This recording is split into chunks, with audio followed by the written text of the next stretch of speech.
El sufrimiento no está para ser entendido, sino para ser resuelto.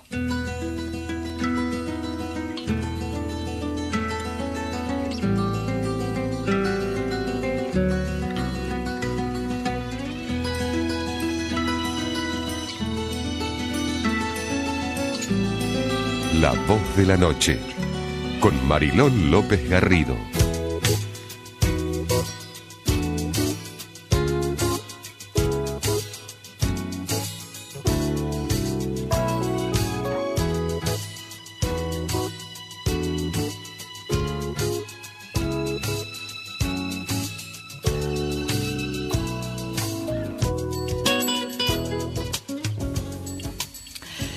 La muerte, sin que lo queramos, tarde o temprano, siempre llega a su cita. Unos dicen que la cita está ya escrita con antelación.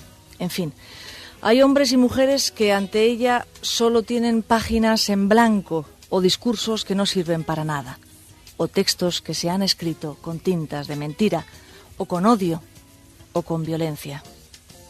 Pero hay un hombre que llegó a la muerte con un libro bien grueso, cargado de poesía, de ideales, lleno de mensajes de amor de todos aquellos a los que tanto ha querido y que por suerte tardó tantos años en escribir página a página, día a día. Ahora este libro está en el mundo, no solo en su amada India.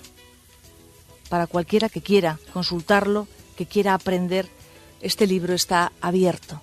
Es el libro de Vicente Ferrer. Su obra solemne, universal, queda en el corazón de todos. Todos los que nos sentimos un poco envidiosos de la grandeza de ese hombre de la tierra, que vivió comprometido con sus ideales y con su propia doctrina, con su propio ejemplo, la vida que dio a los demás y que se dio a sí mismo. A él le queremos dedicar hoy el programa de La Voz de la Noche. A el querido, a el humilde Vicente Ferrer. Mes de julio, mes frío, aquí en Buenos Aires, en Argentina, no mucho, la verdad, no mucho.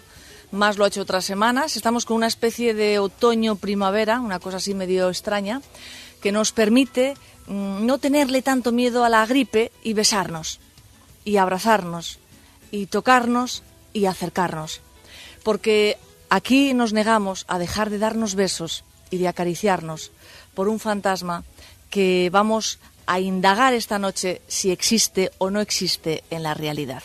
¿Y qué hay detrás de ese fantasma que llaman gripe? Una gripe que se ha cobrado una serie de personas, muertos, eso sí, pero mucho más inferiores que la gripe normal y habitual se cobra todos los años en el mundo entero. Por eso no nos alarmemos, no nos preocupemos, nos ocupemos. Empezamos La Voz de la Noche. Buenas noches.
Hay personas que no deberían morir porque son valiosas, porque son amadas y porque son únicas. Esto es lo que dijo el padre Ángel desde Antampur, al sur de la India, donde acudió a ver a Vicente Ferrer. Hay religiosos cuya sola existencia hace disculpar las muchas desgracias y atrocidades que han causado a la humanidad las religiones de unos y otros bandos. El jesuita Vicente Ferrer es uno de ellos. Ferrer no va a morir nunca, lo suban o no a los altares. Vicente Ferrer, que lo suban o no a los altares, fue un santo en vida. A él le espera la gloria. Pero no la gloria mundana que su exquisita sencillez siempre quiso evitar, sino la verdadera, la buena, la definitiva. Sobre todo entre los pobres de solemnidad, a los que ayudó desde todas las maneras posibles en Anantampur, una zona rural en los desiertos del sur de India. Su inmortalidad son los hospitales, las escuelas, las casas, los pozos, los caminos, todo lo que levantó con un tesón sobrehumano en cientos de comunidades y pueblos. Él ya es la inmortalidad de un ejemplo universal llamado filantropía. Vicente Ferrer se despertó en un viaje que realizó a India. Vio la pobreza y decidió que lo que quería hacer en este mundo era ayudar a que hubiera menos pobres. Y a que tras su muerte uno se preguntara, que es la pregunta que nos hemos hecho alguna vez aquí, si el mundo es mejor con la vida de este hombre o no.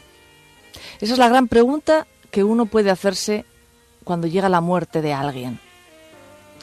¿Esta persona ha hecho del mundo un lugar mejor o no? Nada tiene que ver la obra de Vicente Ferrer, por ejemplo, con la de Michael Jackson. Estaríamos en los extremos. Pero uno, ante la impresión de la muerte de un chico tan joven y posiblemente con tanto miedo y con tanta infelicidad y también tan humano, se pregunta, ¿el mundo es mejor porque este chico estuvo en él o no lo es? Aquí creemos que sí, que el mundo es un lugar mejor. Vicente Ferrer llevó a la India el milagro de dar. Un español que vivió 55 años en la otra punta del mundo y que se vivió a sí mismo como un revolucionario. Y como revolucionario que era, despertó simpatías entre los campesinos y suspicacias entre algunos sectores dirigentes que veían en él una amenaza a sus intereses, porque al fin y al cabo, ya lo hemos dicho alguna vez, la pobreza es un buen negocio y acabar con ella es un mal negocio. La publicación de un artículo en el Usted Welkin, el semanario de mayor difusión de India, bajo el título La Revolución Silenciosa, fue el detonante de la orden de expulsión que recibió este jesuita el 27 de abril de 1968. Hablamos de hace muchísimos años. Le dieron 30 días para abandonar el país. Pero él no iba a pasar desapercibido. Tuvo que ser la propia Indira Gandhi quien reconoció el gran valor de su trabajo y se comprometió a buscar una solución, que fue salomónica. Dijo, el padre Vicente Ferrer marchará al extranjero para unas cortas vacaciones y será bien recibido a su vuelta a la India. Puso en práctica procedimientos tales como organizar pequeñas cooperativas para la excavación de pozos, canalizaciones para el abastecimiento de agua, bancos de semillas, pequeñas parcelas de regadío. Todo lo hizo de la nada. Y todo con servicios comunitarios. Gracias a la cesión de tierras, él levantó escuelas, hospitales, hoteles para residentes de alumnos. Él era un hombre que vivía por lo que creía, era lo que creía. Y en una vieja habitación en la que él dormía colgaba un cartel que decía, espera un milagro. En este contexto nació la Fundación Vicente Ferrer en la India.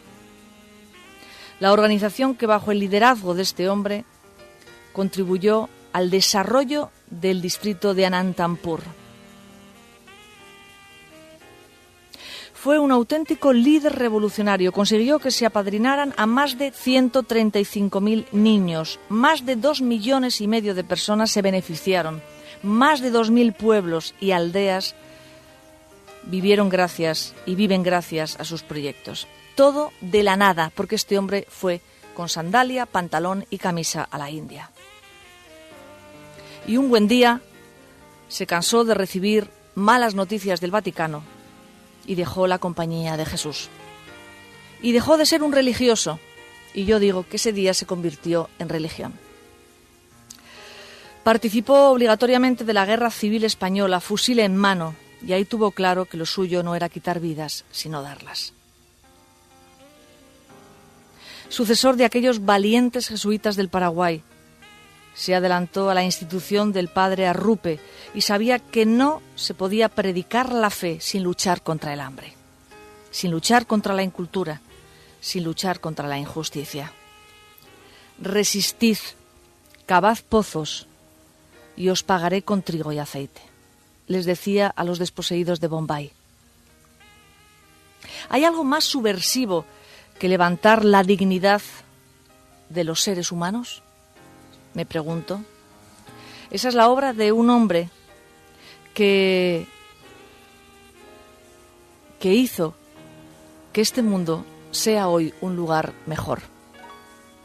Y lo hizo su voluntad, lo hizo su tesón, lo hizo su bondad, lo hizo su fe, lo hizo creer en él mismo. Decimos que lo suban a los altares o no, él es un santo. Y yo digo, está nominado al Premio Nobel de la Paz también, que si le dan el Premio Nobel de la Paz y si recibe póstumos homenajes, seguramente lo subirán a los altares. Y la Iglesia lo fichará como uno de sus santos preferidos. Y yo estoy absolutamente segura que este hombre que yace bajo la tierra de India con una cruz de madera no desea formar parte de ese grupo de santos, sino de los santos que viven en los corazones de los pobres de todo el mundo.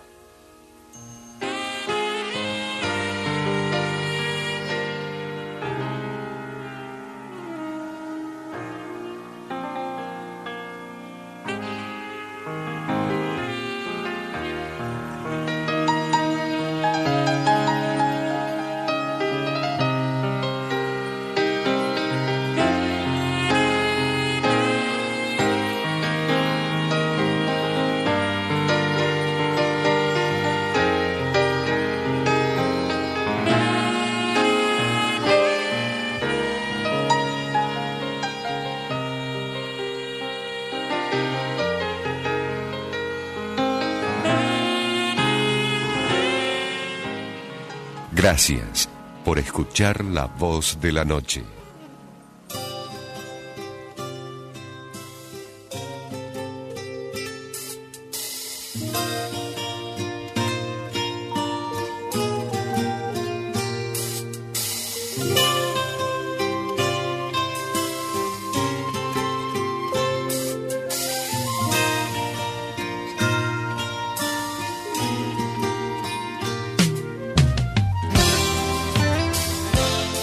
Vamos a ver, hay una ciudad que además conozco, una de las que conozco, de aquí de Argentina, que se llama Pergamino, que está a 200 y pocos kilómetros del centro de Buenos Aires, que en este momento podemos decir que es una ciudad sitiada, centro agrícola, industrial, de gran pujanza. En cualquiera de los casos se ha tomado una medida por parte del Comité de Emergencia y se ha sugerido cerrar lugares públicos. Se han suspendido las clases. Esto está pasando también en el resto de Argentina. Hay que decir que Argentina es el tercer país del mundo de mortandad en lo que se ha dado en llamar la influencia A, gripe A, H1N1. Bueno, yo esta noche, ¿qué vamos a hacer? Lo que hace todo el mundo, hablar de lo que hay que hacer, de lo que no hay que hacer, de si la gripe te va a matar, si no te va a matar, extender la paranoia. Es obvio que en La Voz de la Noche pues tenemos otra visión y no íbamos a hacer eso. Así que nos hemos puesto en contacto con alguien que vive en Pergamino, que es un hombre de una humanidad extraordinaria, que yo tengo el placer de tener como uno de mis mejores amigos y que se llama Ricardo Ruffini. Él es doctor anestesiólogo y él es médico especializado en medicina biológica y en tratamientos cuánticos. Muy especializado en el dolor, en el cuidado y en paliar el dolor. Ricardo, buenas noches. Buenas noches, Marilo. ¿Cómo estás, querido? Bien, bien. ¿Cómo estás tú? Yo estoy muy bien, Ricardo. Vamos a ver, Ricardo, estamos hablando contigo, tú estás en Pergamino ahora mismo. Exacto, sí, desde Pergamino. Hablábamos hace un par de noches, me parece, no sé si fue anoche o antes de anoche, que hablábamos y me decías, estoy paseando por la ciudad, esto parece... sí, una ciudad fantasma. Una ciudad fantasma, me dijiste exactamente, sí. Sí. Sí, realmente la impresión que uno tiene, conocedores de esta zona, es bastante particular porque la ciudad está bastante desolada. Creo que la actividad de toda la ciudad se ha reducido a un 40%, bueno, salvo en el fin de semana hoy que veo un poquito más de movimiento, pero en general se ha notado todo este receso y esta introspección, digamos, de los habitantes de la ciudad. Ricardo, vamos a mirar a la gripe A desde otro lugar. Te propongo. Sí. Vamos a darle una visión más holística, una mirada distinta. ¿Qué tiene que ver la enfermedad, la gripe A, qué tiene que ver con lo que le está sucediendo, por ejemplo, al mundo en general y a Argentina en particular? ¿Hay algo ahí? ¿Hay una lectura? ¿Hay algo por hacer? ¿Hay algo por ver? ¿Tenemos que ver algo de esta gripe A? Sí, yo creo que a nivel de todos los sucesos que nos van ocurriendo en la vida podemos sacar aprendizajes, podemos sacar enseñanzas. En esta ciudad, si mal no recuerdo, hace unos 15 años sucedió una inundación, algo impensado en esta zona de la Pampa húmeda, pero Pampa, zona llana al fin. Fue un fenómeno realmente inusual.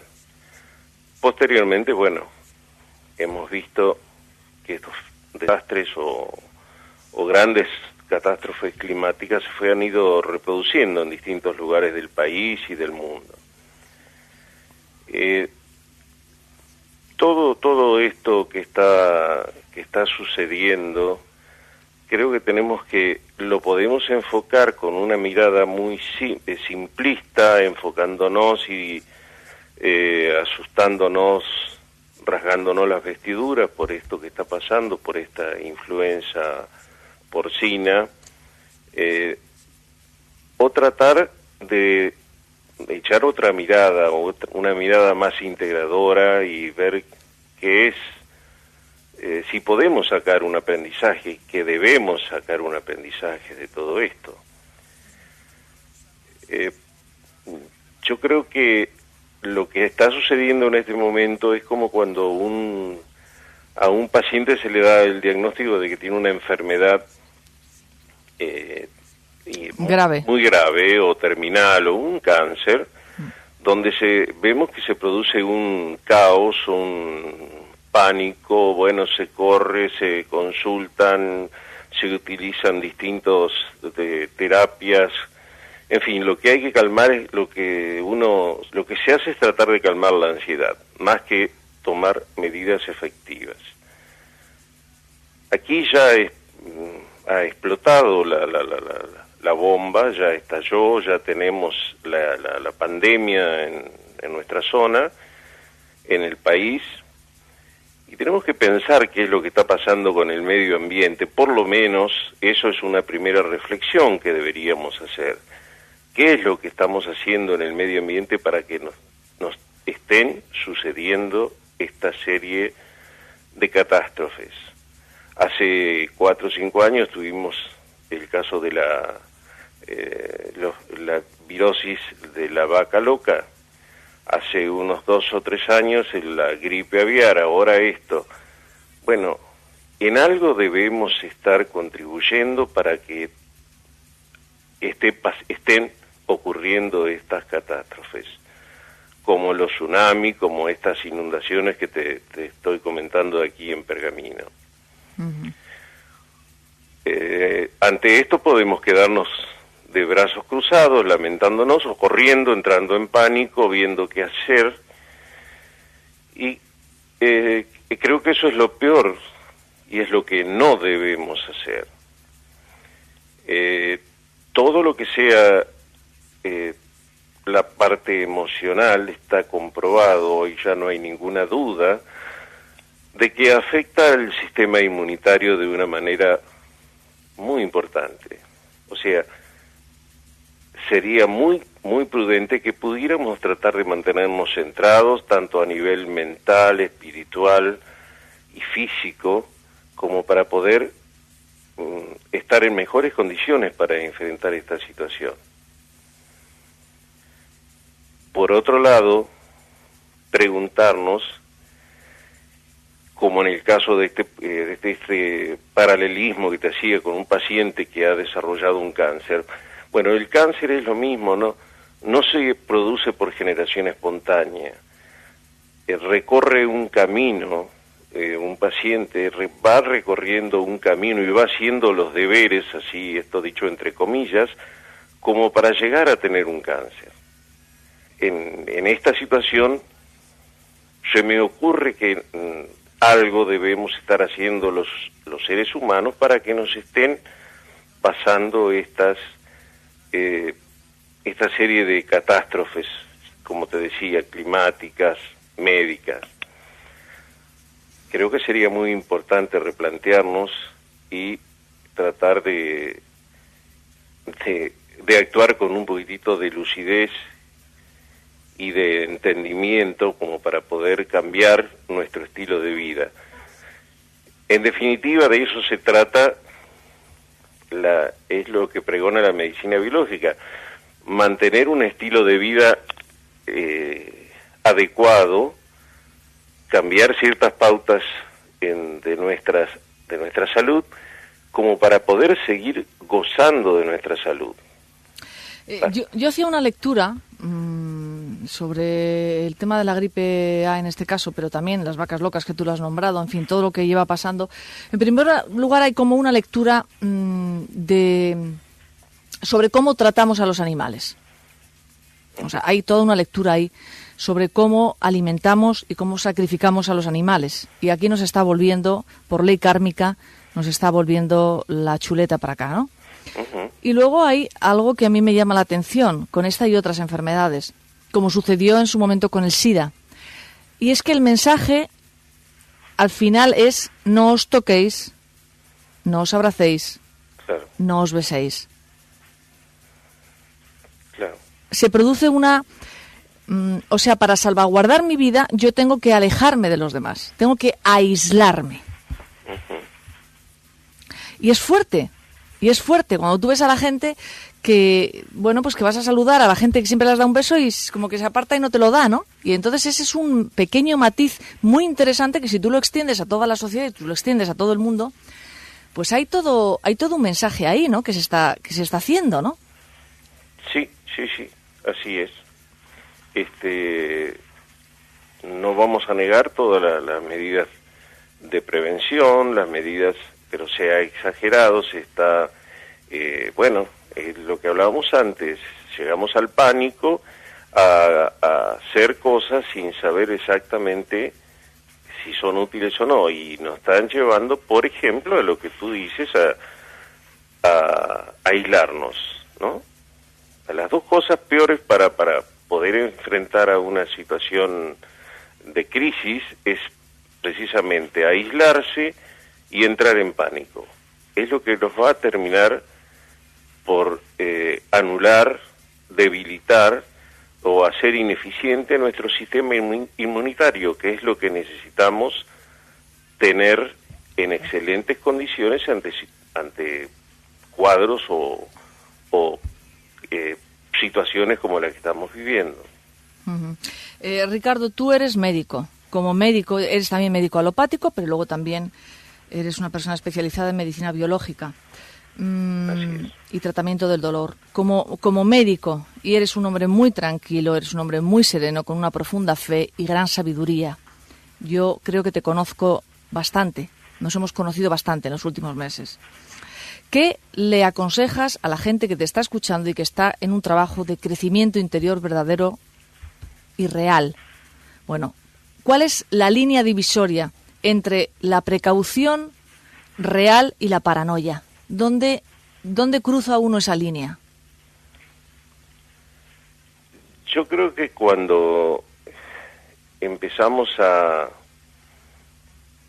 tomar actitudes, como te decía antes, que nos aíslan, nos empiezan a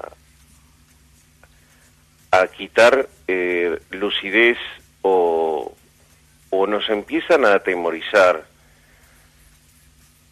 eso es particularmente peligroso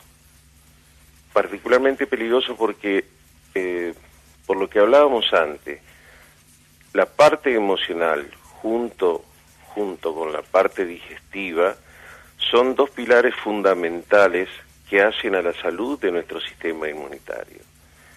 Entonces, creo que tratar de mantener un centro, como me lo has escuchado varias veces, tanto a nivel físico como a nivel mental y a nivel espiritual, es fundamental para poder hacer frente a cualquiera de estas situaciones y tomar esto como un proceso de aprendizaje, como un proceso de crisis, pero de crisis que signifique cambio, y ser flexible, pero ser inteligentes, y evitar las situaciones de que nos lleven a cometer actos irresponsables y como tú decías, paranoicos, es decir, tratar de evitar el contacto con otras personas. Eso creo que es particularmente dañino. No mantener la cordura, no mantener el centro. Las emociones se condensan y sobre todo se condensan a nivel de los músculos y entonces empiezan a aparecer, como vemos en este momento, la terrible incidencia de lumbalgias, de problemas de dolores de cuello, de problemas de dolores a nivel lumbar, precisamente porque estamos condensando nuestro temor, nuestras angustias a nivel muscular. Bueno, Ricardo Ruffini, lo dejamos aquí. ¿Nos aconsejas que nos besemos o que no nos besemos? Sí, yo particularmente no he cambiado he tratado de no cambiar, no he tratado, es lo que hago naturalmente, no es porque me lo proponga, no ha cambiado mi ritmo de vida en absoluto. Supongo que el miedo también hace su papel, ¿no?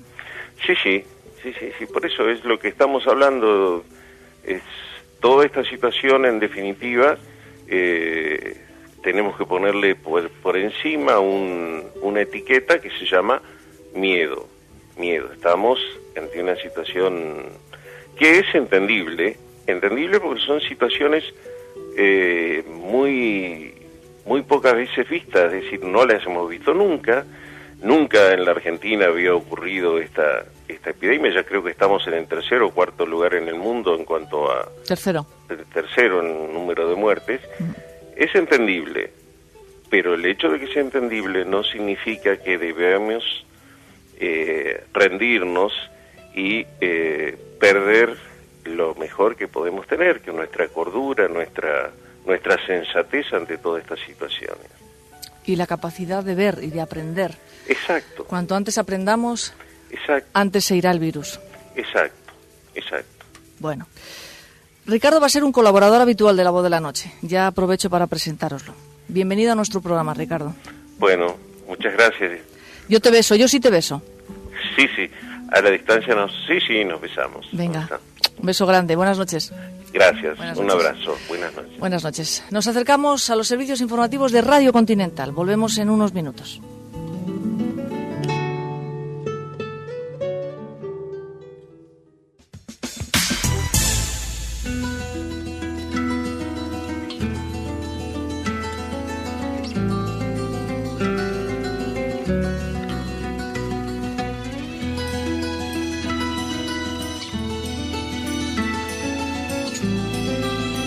Gracias por escuchar La Voz de la Noche.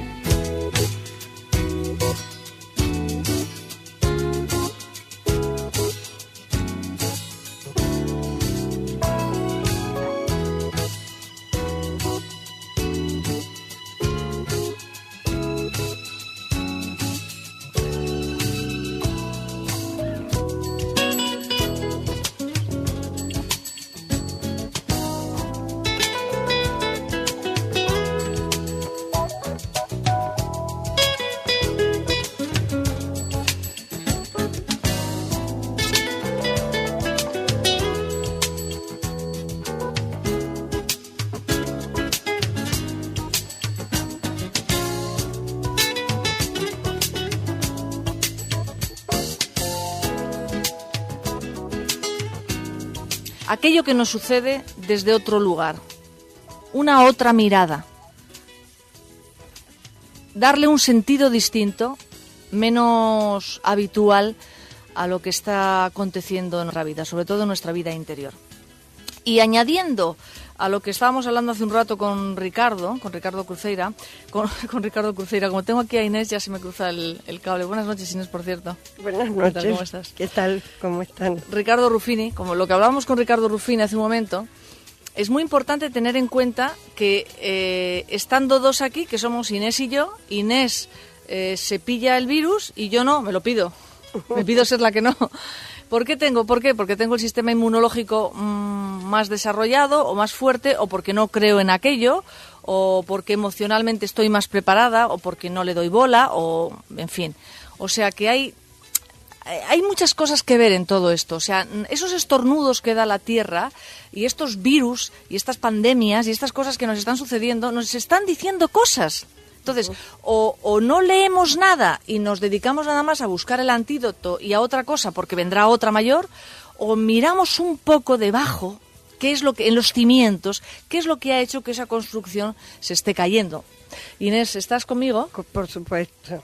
Bien. Creo que esto es una tarea que nos viene masivamente para que aquellos que venían rezagados también se pregunten qué pasa.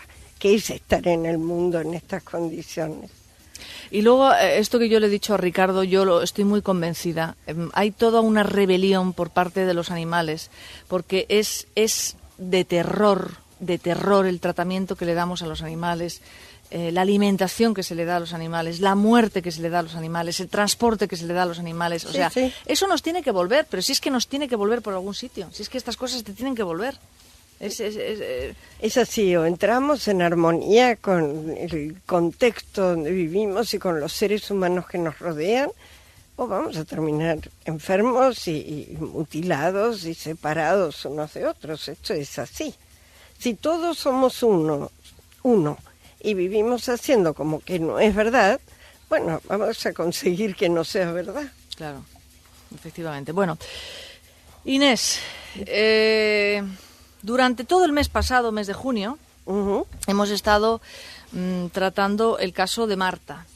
Antes que nada, queremos avisar que Marta iba a estar en vivo hoy aquí en el programa, pero resulta que una situación de salud le impidió llegar.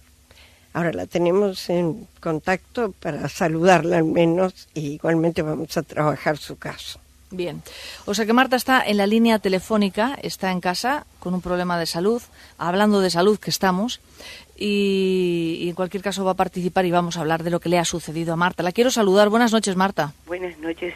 ¿Cómo estás? Hola, Marta. Bien. Marta, al final te quedaste en cama. Me he quedado en la casa. Te has quedado en la casa. Sí. ¿Y hay algo que estés como haciendo una lectura de lo que te ha sucedido en el último momento a punto de cruzar meta? Sí. ¿Sí? Sí, me di cuenta de que no es nada fácil. Ajá, es bueno esto que aclarás, porque creo que el trabajo que hacemos en Sin Máscaras es casualmente quedarnos desguarnecidos ante los demás. Y hay que ser muy valiente. De todos modos, vos lo hiciste, hablaste, contaste tu caso por la radio, pero bueno, hay que tener más hábito para poder sostenerlo. Claro. Bueno, Marta, vamos con tu caso. A mí me gustaría que te quedaras ahí, si quieres participar, si quieres decir algo, te preguntemos. ¿Te encuentras con fuerzas? Sí. ¿Sí? Sí. Pues bueno, Inés, ¿qué te parece si yo leo el caso de Marta? Perfecto, Empezamos sí. leyéndolo. Dale. Bien. Vamos a ver, dice, lo hemos titulado El fantasma de la soledad. Me llama la atención que al final Marta se quedó en casa y no vino a participar de un montón de gente que estamos en el estudio. Dice, soy Marta, tengo algo más de 60 años y a pesar de ser psicóloga, de conocer cómo debería actuar para cuidarme, no puedo hacerlo. Vivo desde hace 20 años con Gabriel, al que conocí en un grupo de estudio después de recibida, un hombre intelectual que me impresionó desde el primer momento por su capacidad y conocimientos, al que después dejé de frecuentar. Era separada, tenía una hija de 9 años y vivíamos solas, y yo trabajaba y estudiaba. Además, desde muy joven comencé a estudiar arte y he incorporado muchas técnicas. Hoy sé que soy buena en lo que hago. Sin embargo, sentí que me faltaba algo. Me di cuenta de que me hacía falta una pareja y en ese momento reapareció Gabriel. Una hermana de Gabriel había sido compañera de facultad y me conecté a través de ella con el objeto de preguntarle si tenía noticias de nuestro antiguo profesor del grupo de estudios. Y así comenzamos una relación que continuó conviviendo. Se vino a vivir a casa. Si bien nunca paré de hacer cursos y prepararme para ejercer mejor mi profesión, Gabriel no dejaba pasar oportunidad para descalificarme y hacer valer su superioridad. Como yo lo admiraba mucho, no se lo tomé en cuenta al principio, pero a esa actitud despreciativa le fue sumando diferentes abusos. Por ejemplo, vivía a costa mía y no tenía ningún problema en hacerlo. Él estudiaba y estaba en la computadora y yo era la que trabajaba. Las cosas siguieron así por mucho tiempo con Gabriel. En el medio, mi hija, que fue creciendo y a través de sus inquietudes intelectuales se relacionó bastante bien con él. Entró en la facultad y se casó. Cuando ella se fue, el maltrato fue aumentando y ya me criticaba por cualquier cosa. Porque cuido las plantas de mi jardín o porque soy psicóloga de la Facultad de la Calle Independencia, no importa por qué, pero nada de lo mío sirve. Hace unos años dejamos de compartir el dormitorio y él se fue al piso de arriba de la misma casa. Ahora ni habla ni responde, salvo lo imprescindible. Parece autista. Hace poco trajo a su padre a vivir con nosotros. Cobra la jubilación de él y entonces comenzó a hacer alguna aportación económica a la familia. Sin embargo, está viviendo en mi casa y parece que me está haciendo un favor. Cuando pone dinero, no considera que ha estado mucho tiempo manteniéndonos a todos, o manteniéndonos todos, de mi sueldo, no del de él. Por otro lado, tengo una buena relación con mi hija, yerno y nieto, y disfruto mucho con su compañía cuando vienen a Buenos Aires, porque no viven aquí, y cuando los visito. Mi hija me dice que venda la casa, que es muy grande, y me compre algo más chico para mí sola. Quiero hacerlo, pero no sé cómo. Estoy paralizada en el mismo punto. Trabajo y estudio algo nuevo siempre y sigo pintando. Mi historia es bastante compleja. Los comienzos de mi vida fueron muy difíciles porque cuando yo tenía 2 años murió mi papá y mi mamá salió a trabajar al campo. Por lo tanto, mis hermanos y yo quedamos con mi abuela paterna y mis tíos. Mi abuela fue muy cariñosa con nosotros y en especial conmigo, pero de parte de mis tíos hubo muchos malos tratos. Crecí y me puse a trabajar para poder comprar el pasaje a Buenos Aires y reunirme con una hermana que ya había venido antes. Estuve con ella y trabajé y estudié. Al poco tiempo se fue a vivir a Venezuela y tuve que buscarme vivienda y sostenerme con mi trabajo. Fui a la universidad trabajando siempre, y me recibí de psicóloga en la UBA. Revisando la historia, puedo ver cómo se desmembró mi familia. Mis hermanos, cada uno por su lado, y mi mamá, que nunca pudo hacerse cargo de los más chicos. Yo sentí su abandono durante mucho tiempo. Por último, me acostumbré a no contar con ella. Esta es la carta que escribió Marta. Así es, Marta, ¿verdad? Sí. Así es. ¿Y hay algo que nos quieras así decir, Marta? Sí, por ejemplo, esta última parte, yo me cansé de esperar que mi madre se decidiera a llevarnos a vivir juntos, y nunca se dio eso. Y bueno, ella vivió como una adolescente, pienso, porque no nos pudo juntar. Y bueno, lloré mucho hasta que me di cuenta que esto tenía que dejarlo, que siguiera su curso y yo hacer lo mío. Uh-huh. O sea, que vivías como con una ilusión que nunca se llegó a cumplir. Nunca se llegó a cumplir esa, pero después, bueno, yo puse toda mi fuerza en el estudio para alcanzar esa meta y lo pude alcanzar. Marta, te quiero hacer una pregunta que seguramente se están haciendo algunos oyentes, y yo me la hago. ¿Tu marido no estará en el piso de arriba escuchando la radio? No, para nada. Bien. No. Bueno, en cualquier caso, si se da por aludido. Bueno, me sorprende la fuerza con la que has llevado tu vida, con la que has afrontado tu niñez, tu adolescencia, y por otro lado, esa fuerza cómo contrasta con la inseguridad y con la dificultad, por ejemplo, para separarse de este hombre, Inés, Sí. Así es. para enfrentarse a esta situación, para enfrentarse a la soledad. Sí, la parálisis, ¿no? Que está por el otro lado de la fuerza. Uh-huh. ¿Qué decías, Marta? Que si se diera cuenta sería muy interesante si escuchara el programa, para que empiece a trabajar él también, porque él está ajeno a todo esto. Cuando se dé cuenta de que yo me voy a separar de él o que voy a hacer el trabajo, porque esto me ayudó muchísimo, este programa me ayudó a iniciar un cambio, a sentirme más habilitada. Entonces, yo voy a empezar yo ya empecé a trabajar. En Y él esto. no. Claro. Está bien. Aunque todavía están esas defensas, porque está en la cama. Sí, Sí. sí. Están ahí Y bueno, las defensas no actuando. es fácil salir de la inercia y ponerse en movimiento, ¿no? Lleva a veces intentos fallidos que hay que no asustarse y volver a intentarlo, ¿verdad? Sí. Bueno, hemos estado escuchando atentamente esta historia y yo quisiera también reconocer esto mismo que decía Mariló, una persona que salió de situaciones completamente difíciles y fue escalando las posiciones hasta llegar a convertirse en una psicóloga de la UBA, que no es una pavada esto, porque además se recibió en el año 79, pleno proceso militar, y justamente de psicóloga, que era la carrera más cuestionada y perseguida en ese momento. Sí, sí. O sea que en condiciones adversas por todos lados.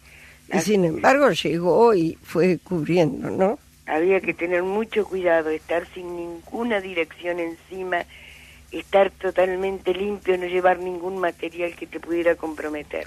Sí, yo reconozco tu fortaleza porque yo inicié mis estudios en la UBA y pasé a la UB porque quería recibirme y tenía mucho miedo de no poder hacerlo si seguía ahí. Así que es loable tu esfuerzo. Bueno, me gustaría que pudiéramos entender que esa secuela del abandono que Marta sufrió al no tener a su mamá que acompañara su proceso de crecimiento, es lo que de alguna manera le impide hoy volver a estar sola, tranquila, porque el haber logrado una compañía es de un precio invalorable para ella, y entonces no importa cuánto ha tenido que entregar para sostener esa compañía. Por lo menos es lo que Marta sentía hasta que escuchó la radio y dijo, tal vez hay una oportunidad para mí. Esto a mí me conmueve porque quizás nosotros acá no somos del todo conscientes de lo que movilizamos con nuestras palabras. Y esto de haberte podido poner en marcha, digamos, como vos decís, con un poco más de 60 años, es una cosa absolutamente valiosa. Así que creo que vale la pena que te fortalezcas. Inés, vamos a ver. Marta, por lo que has dicho, ya lo interpreto, paga un precio tan alto porque ella, como que su anhelo era de alguna forma como la familia, por decirlo así, y entonces ella con este hombre y con su hija vive el sueño de la familia. Y es como que ella no quiere soltar un sueño, que no es real, pero es como la cosa del sueño que no queremos soltar, que es un precio que pagamos altísimo todos. Sí, por supuesto. Pero acá hay algo que me gustaría aclarar antes, y es la máscara que utilizó Marta para continuar en ese papel sin... siendo psicóloga, ¿no? Sin haberse cuestionado el nivel de frustración y de insatisfacción que tenía. La máscara que usó es la de la buena persona que sirve para todo, que le da una mano a todos, que es la que puede todo porque pudo todo consigo misma, entonces se dedica a salvar a otros. Marta se convirtió en la salvadora. La salvadora es un personaje que solo lo pueden hacer las personas que tienen muchísima capacidad, las personas que se han sobrepuesto a la adversidad. Entonces, caen en su propia trampa, porque empiezan a dedicar toda esa misma fuerza que usaron para construirse a sí mismas en querer construir a otro. Entonces se caerían en el complejo de Pigmalión y la otra persona, mientras está desvalida, acepta la ayuda, se beneficia con lo que recibe, pero de pronto empieza a sentir que está invadiendo su propia autonomía. Entonces se retrae y deja de devolverle lo recibido de buena gana. Esto molesta profundamente a la persona que entregó todo para el bienestar del otro. Sobre todo si esa persona es una persona autónoma que pudo levantarse sobre sus propios pies. Entonces se convierte en un paso siguiente, que es lo que nosotros vemos en la codependencia como el triángulo de Karpman, que es el salvador, que se convierte, claro, luego en perseguidor y por último en víctima. Porque el perseguidor molesta tanto al otro. Vamos a ver si lo podemos hacer prácticamente. Sí. El personaje de Salvador de Marta es muy claro. Sí. ¿Cómo es la Marta perseguidor? Y que empieza a seguir los pasos de Gabriel y a decirle, pero ¿qué estás haciendo? Pero tendrías que seguir estudiando, o a lo mejor tendrías que ayudarme con esto, pero ¿no ves que yo te ayudé a vos? Y bueno, sí, es cierto eso. Y Gabriel se empieza a poner cada vez más hosco, cada vez más cerrado y cada vez más distante. Se siente víctima. No, él se siente víctima tuya. Y te repele, y cuando te repele, vos caes en el lugar de la víctima.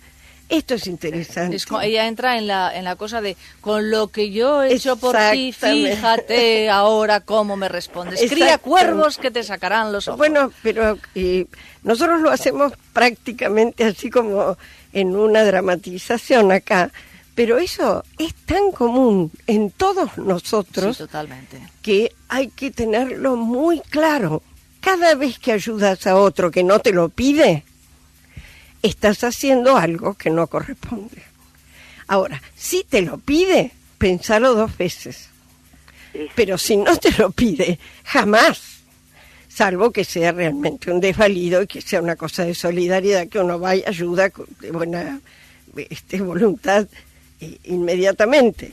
Pero esto yo creo que es importantísimo, porque en la medida que vos lo veas, vos conocés todos los tratamientos y los recursos necesarios para salir de ese lugar.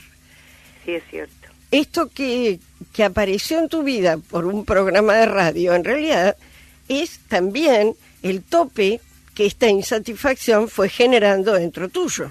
que un buen día iba a explotar. Si no fue por esto, hubiera sido por otra cosa. Sí. Pero bueno, fue por esto y aquí estamos. Yo te escuché, tal vez en febrero haya sido, en enero, principio de año. Dije, esta es la persona, este es el programa para mí. Y todavía no había llamado, no seguía escuchando. Y bueno, Bueno, aprovecho lo que está diciendo Marta para recordar a nuestros oyentes, por supuesto que en todas las secciones, en todo momento y cuando uno quiera puede participar en La Voz de la Noche, para eso estamos. Pero en el caso concreto de Sin Máscaras, nosotros lo que hacemos es mostraros los casos concretos que están sucediendo de tu vecino de arriba, de tu vecino de abajo y de ti mismo. Así es. Y para eso sencillamente te pones en contacto o con Inés Olivero o con el programa. Podéis ya llamar para dar vuestra opinión o para hablar incluso con Marta si queréis ahora mismo en directo al 4999-1500 y 4999-0590. Nos quedan 30 segundos para llegar a las 12:30 de la noche. En ese momento llega el ángel. Y oís de vez en cuando una campana en La Voz de la Noche. Bueno, esa campana es un recordatorio para que por un segundo te pares y seas consciente de que estás respirando.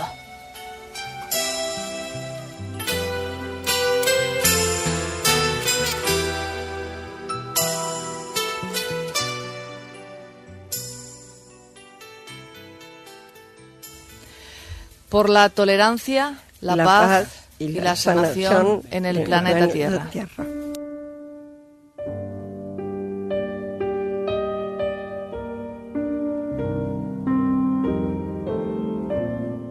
Con motivo de una larga peregrinación que un peregrino llevó a cabo, encontró en un remoto paraje 3 cráneos, los tomó y se los llevó con él de vuelta a su localidad. Llegó la noticia a oídos del monarca y reclamó el hallazgo. Una vez los 3 cráneos ante él, hizo llamar a su médico de cabecera, se los entregó y le dijo: «Tú eres un hombre sapientísimo. Quiero que investigues a fondo sobre estos 3 cráneos y me digas cuál de sus propietarios era la mejor persona». El médico sometió los 3 cráneos a una rigurosa investigación que se prolongó durante varias semanas. Después de ese tiempo, acudió a visitar al monarca y colocó los 3 cráneos sobre una mesa. «Señor», dijo, «ya tengo la respuesta». Señaló uno de los cráneos y agregó: «Este era el cráneo de la persona más bondadosa». «Explícame la razón», ordenó el monarca, y el médico lo hizo. Cogí un cráneo y pasé un alambre por el agujero donde estuvo uno de sus oídos, y el alambre salió directamente por el otro. Se trataba de un hombre al que las cosas le entraban por un oído y le salían por otro. Tras una pausa, el médico agregó: «Estudié el segundo cráneo y pasé un cable por el agujero de su oído y le salió directamente por la boca. Se trataba sin duda de una persona indiscreta y que automáticamente contaba todo lo que hubiese oído».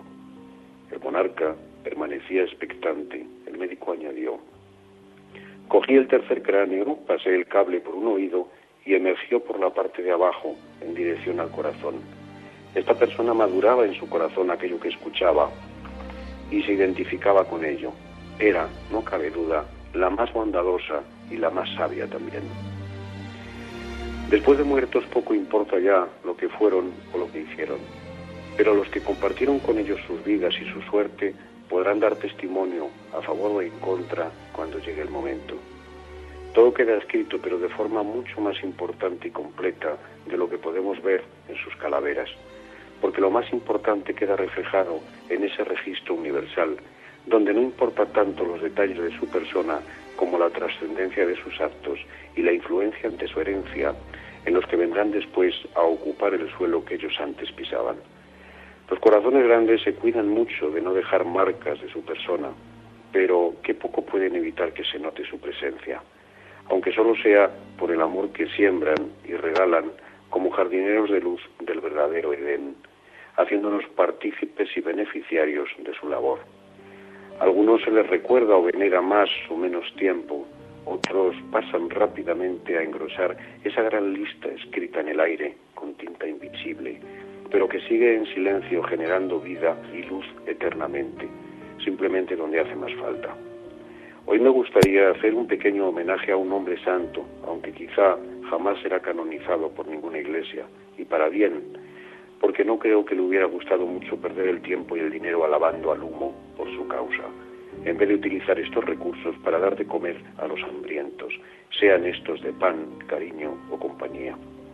Su labor ha sido inmensa, durante muchos años se dedicó totalmente a los demás, pero su ejemplo es uno de los mejores testamentos que un hombre puede soñar dejar después de muerto. Gracias, Vicente Ferrer, por haber existido. Gracias por tu testimonio, todavía más grande que los hechos.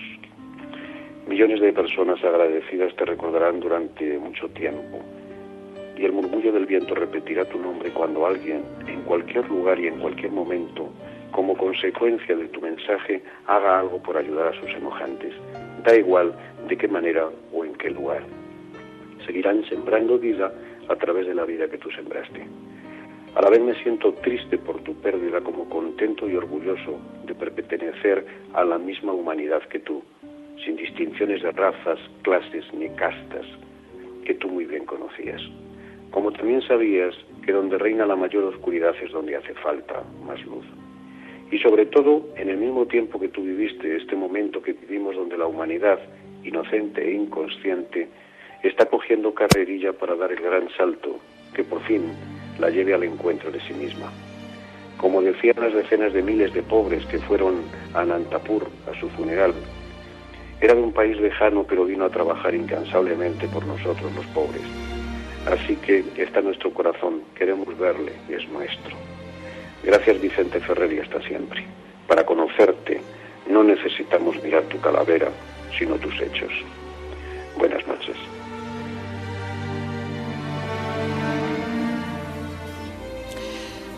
Tomas de la mano a tu amigo. Eso es comunicación a nivel físico. Dices algo a tu amigo. Eso es comunicación a nivel mental. Después, quédate sin más en presencia de tu amigo, sin decir nada, sin ningún gesto, sin nada que decir, solo pura presencia. Eso es comunicación espiritual. Eso se llama comunión. Con este Sin Máscaras que estamos celebrando esta noche en directo con Marta desde casa. Marta, ¿estás ahí? Buenas noches. Estoy aquí, buenas noches. Buenas noches. Con Inés aquí a mi izquierda. Sí, aquí estamos. Y con el caso de una mujer que ha sido víctima de ella misma y que ahora quiere retomar su propia vida, ¿no? Así es. Las riendas de su vida. Creo que debemos agradecer que este caso, que aparentemente es bastante común, bastante sencillo, nos permita revisar la vida de todos los días que estamos viviendo los demás. Cada vez que alguien llama para ofrecer su historia, para que la trabajemos juntos, yo agradezco mi profesión a la providencia, porque me ha permitido que en una vida viva muchas vidas. Y cada una de las vidas que se abren a mi escucha realmente me ha ayudado a crecer enormemente. Veo en Marta cosas que también he tenido que trabajar yo y me ayudan a no caer en ellas, en esas falacias, ¿no?, de conducta, creyéndome buena. Por eso acá en Sin Máscaras tratamos por todos los medios de recordarnos que no somos tan buenos y que no es necesario ser tan buenos. Sí es indispensable ser auténticos, ¿no? Y para eso trabajamos. Yo quería decir una cosa que dice Melody Beattie, que es una especialista en codependencia, que somos rescatadores los que lo logramos todo. Somos madrinas o padrinos del mundo entero. No solo satisfacemos las necesidades de la gente, sino que nos anticipamos a ellas. Arreglamos los asuntos de los demás, les enseñamos, nos afligimos por ellos. Es interesante ver cómo funciona esto en la vida cotidiana, ¿no? Rescatamos cada vez que nos hacemos cargo de las responsabilidades de otra persona, de los pensamientos, sentimientos, decisiones, de la conducta del crecimiento, del bienestar. Todos somos maestros ciruelas de las vidas de los demás. Pero cada vez que hacemos eso y nos damos cuenta, es una grandísima oportunidad para decir en qué no me estoy viendo a mí misma. ¿Qué estoy ocultándome por estar tan pendiente de otro? Entonces, en el momento en que asumimos la obligación de cuidar a otro, estamos haciéndonos una trampa con el único ser humano que estamos obligados a cuidar, que es a nosotros mismos, o a nuestros hijos pequeños, o a nuestros padres cuando están enfermos, pero si no, no tenemos que cuidar a nadie más. Y esto es muy interesante porque Chogyam Trungpa, que es un budista magnífico, dice que hay 3 formas de generosidad para ser un bodhisattva, es decir, un hombre compasivo o mujer compasiva. Una de ellas es dar alimento o bienes materiales a quienes carecen de ellos. Ese es el primer nivel. El segundo nivel es ayudar a perder el miedo. Y el tercer nivel es ayudar a encontrar el ser sagrado que nos habita. Creo que en este programa, y no solo en esta sección, sino en este programa, este es el espíritu que nos impulsa a seguir trabajando. Entonces, Marta es una persona que, si bien la valentía le hizo una zancadilla y a último momento no se animó, estuvo presente porque vino a grabar los avances del mes y además estuvo presente con toda su emocionalidad, que está ahí atenta, latente, escuchando, ¿no? Y que eso realmente es magnífico, es su verdadero potencial, porque las mujeres o los hombres que amamos demasiado, no amamos. Amamos los que amamos. Pero para poder amar, nos tenemos que amar a nosotros primero que a nadie. Y esto es difícil de lograr porque hemos sido preparadas las mujeres para satisfacer el deseo del otro, desde la presencia hasta no demostrar que éramos muy inteligentes porque si no el hombre se podía ofender, hasta no tener vida propia porque teníamos que estar pendientes de las necesidades de toda la familia, y esto hace que nos convirtamos en salvadoras. Por otro lado, el hombre, que estaba acostumbrado a ser el proveedor de los débiles, o sea que él con esa cuestión certificaba su fortaleza. Resulta que ahora ya no tiene más ese rol. Entonces, ¿qué le pasa al hombre en este momento, en la actualidad? Se convierte en niño y se deja cuidar por una salvadora. Pero después le da tanta bronca que hace lo imposible para hacerla sufrir. Entonces, estemos atentos, esto es pan de todos los días, para todos los vínculos, y tenemos que aprender a salir de ahí cada vez que pisamos el palito. Bueno, ¿cómo estás, Marta? Y bueno, estoy escuchando atentamente y es una descripción exacta, y yo tengo que aprender muchas cosas todavía. Bueno, todos, gracias a Dios. Les agradezco muchísimo por este programa, haber iniciado, haber concretado, porque estaba la idea, pero no se concretaba nunca, no se ha concretado todavía. Marta, déjame preguntarte, ¿cómo planteas tu primer paso, el paso siguiente, el que vas a dar ahora, cuando salgas de la cama, en tu nueva vida, en la vida que quieres reconstruir? El primer paso, no el final del camino, sino el primer paso. El primer paso es ir a las charlas para que me acompañen en este cambio, porque de eso es lo que sentí, la sensación de estar acompañada, apoyada a través del programa. Uh-huh. Entonces, ahora tengo que ir y reflexionar sobre esto. Uh-huh. Porque yo la invité a los grupos de reflexión, pero resulta que por el mes de julio van a estar cerrados porque el pánico llegó a la parroquia y no va a haber actividades durante todo julio. Así que en agosto no. Pero como por la radio no pegamos virus. Por eso, por la radio atenta. No hay problema. Pero en principio tú te has puesto una fecha o un tope, te has puesto una... Sí, hasta aquí voy a llegar. Me había puesto ese tope, pero ahora tengo que seguir. Bueno, yo ya estoy en el tope y trabajando. Sí, ya empezaste, sí. Sí, poniendo límites, como darme cuenta de que él no va a hacer este trabajo. Y bueno, ahí tengo que ver yo qué hago cuando él no haga este trabajo de concientización de que es un maltratador, es un desagradecido, no coopera, y todo se usa mi tiempo. Pero él no lo va a hacer. Acá la que estamos hablando es con vos, sí. Y la que lo tiene que hacer sos vos, porque esa es la única manera que vas a crecer en esta vida, no esperando que otros resuelvan sus dificultades, sino poniéndote en marcha cuando ves las tuyas.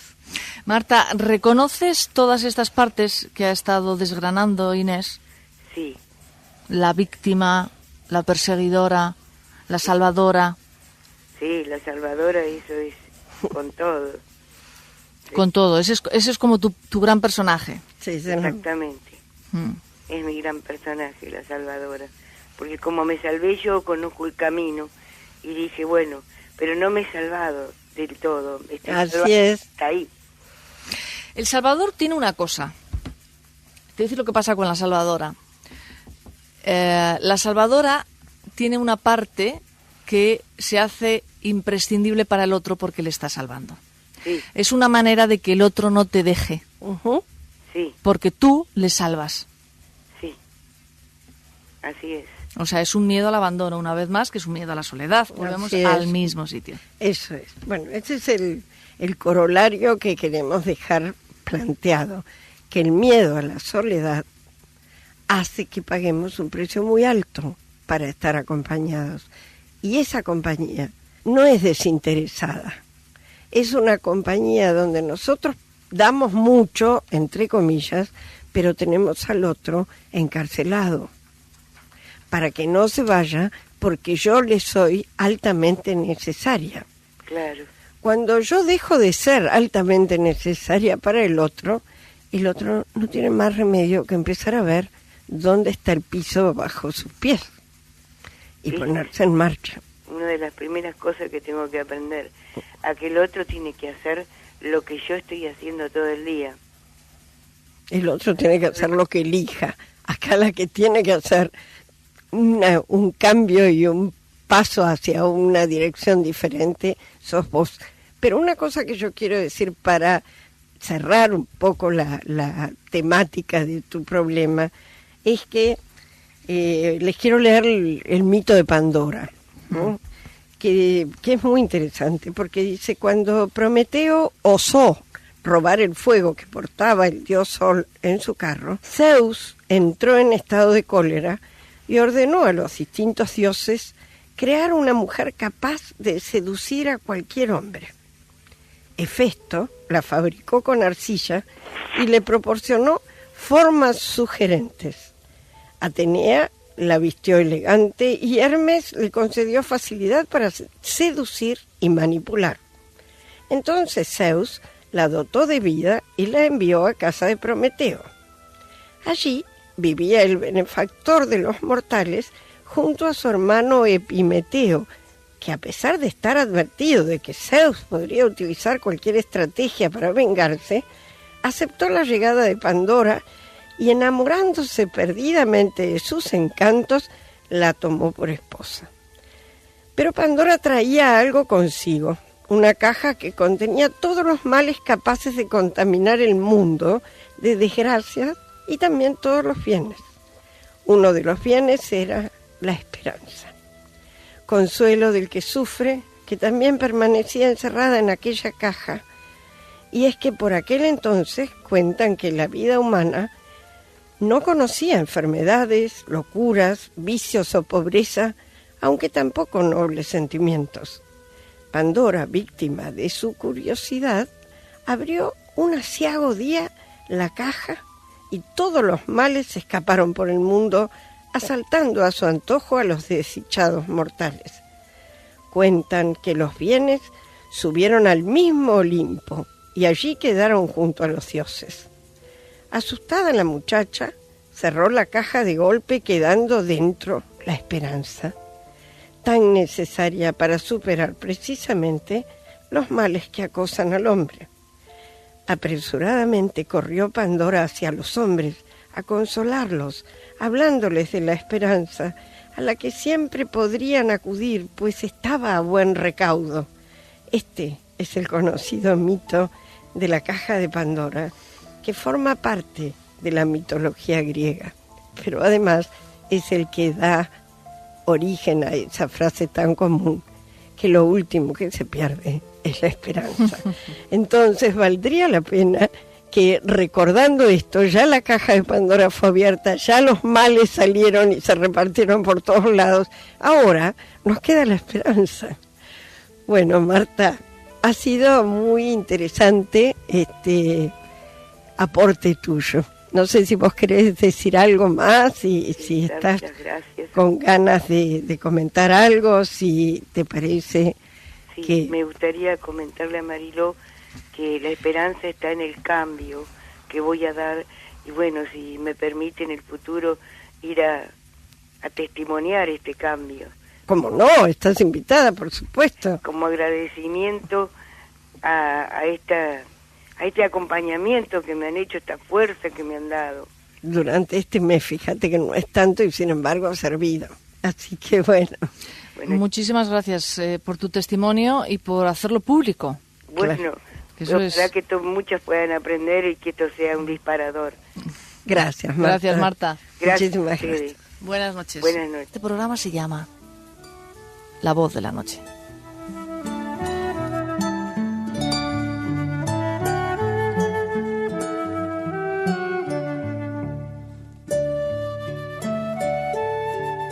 Hay que encontrar amor en el mundo.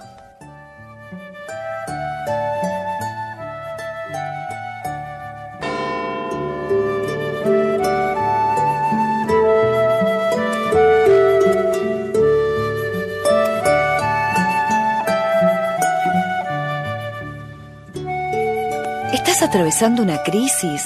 ¿Quizás el peor momento de tu vida? ¿No ves la luz al fondo del camino? ¿Por qué a mí? Todas son preguntas que todos nos hacemos. No sos diferente, ni estás separada. Crisis significa peligro y oportunidad. En La Voz de la Noche, sabemos que un enorme potencial te está esperando. Una emergencia espiritual aguarda a que la dejes salir. Estamos con vos. La Voz de la Noche, un programa de radio que une los corazones.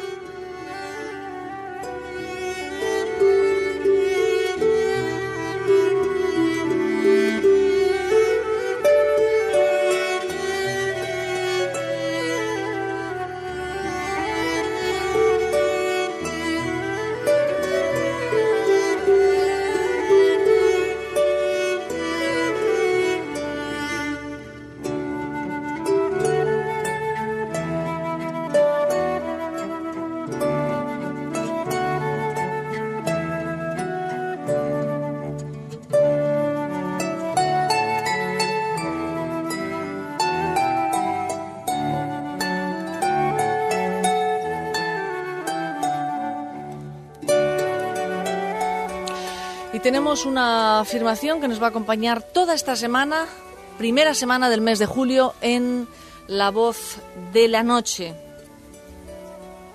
No soy la buena, el bueno, no soy la buena que creí ser. Soy la auténtica que quiero ser. No soy la buena que creí ser, soy la auténtica que quiero ser. Y a partir de ahí, caminando, se hace camino al andar.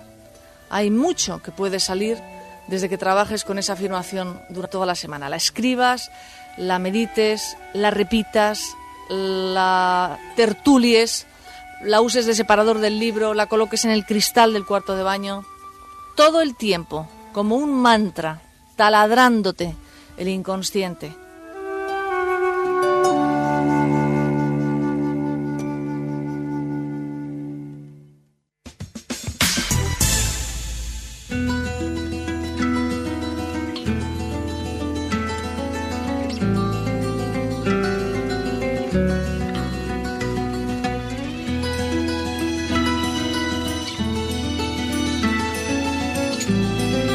La voz de la noche, con Mariló López Garrido.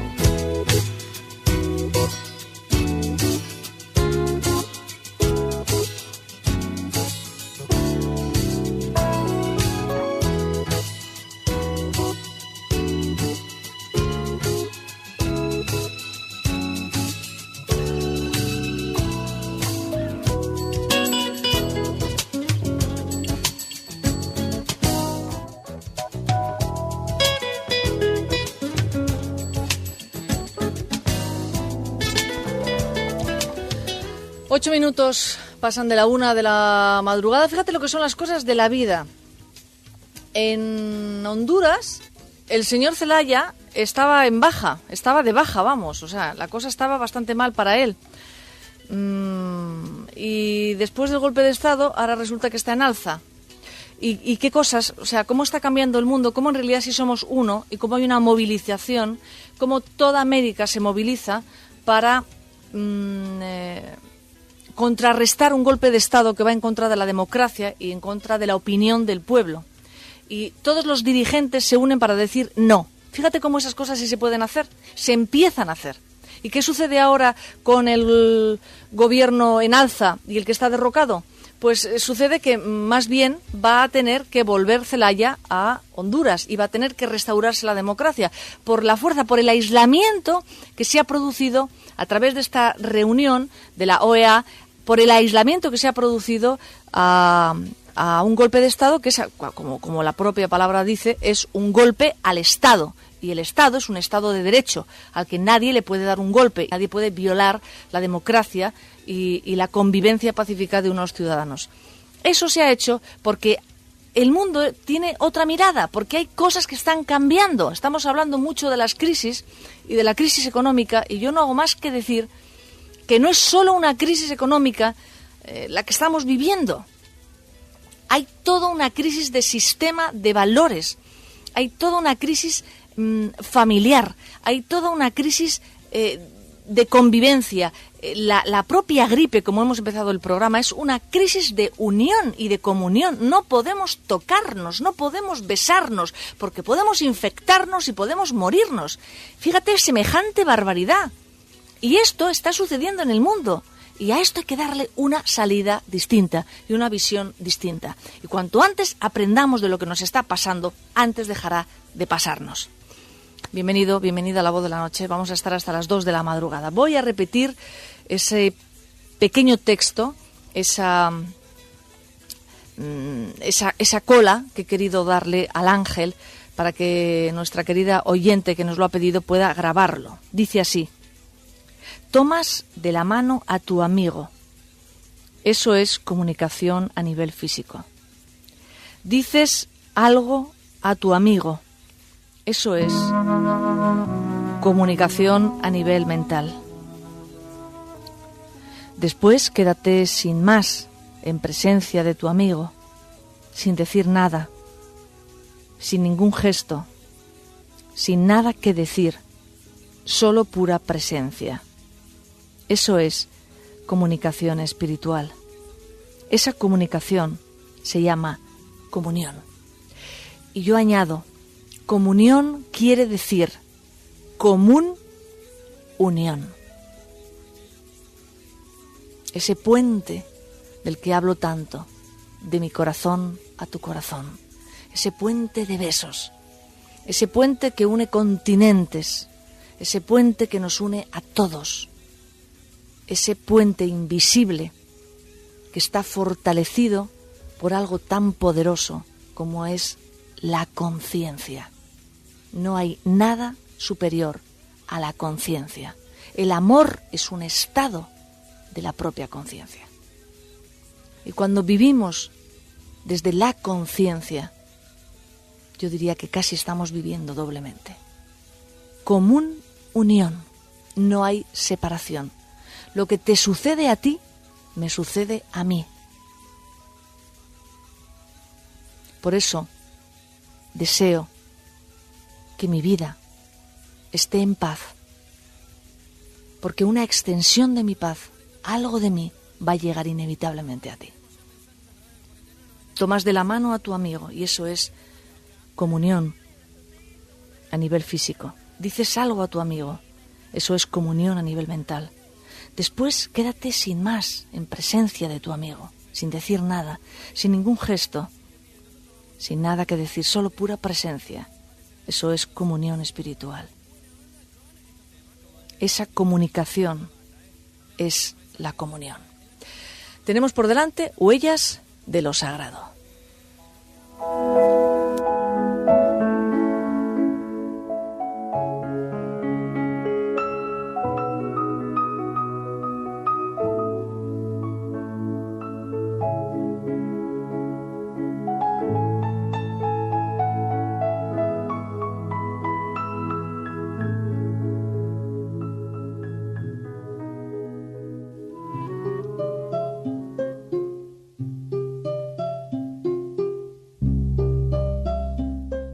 Huellas de lo sagrado, con Marley Cuenars. Comenzamos el tiempo que dedicamos a esas huellas, a esos caminos, a esas pisadas que nos llevan a un terreno sagrado, o por lo menos esa es nuestra intención dentro de La Voz de la Noche. Como hacemos siempre, saludamos a nuestra querida Marley Cuenars. Buenas noches, Marley. Hola, buenas noches a todos. ¿Qué tal? ¿Cómo estás? Muy bien.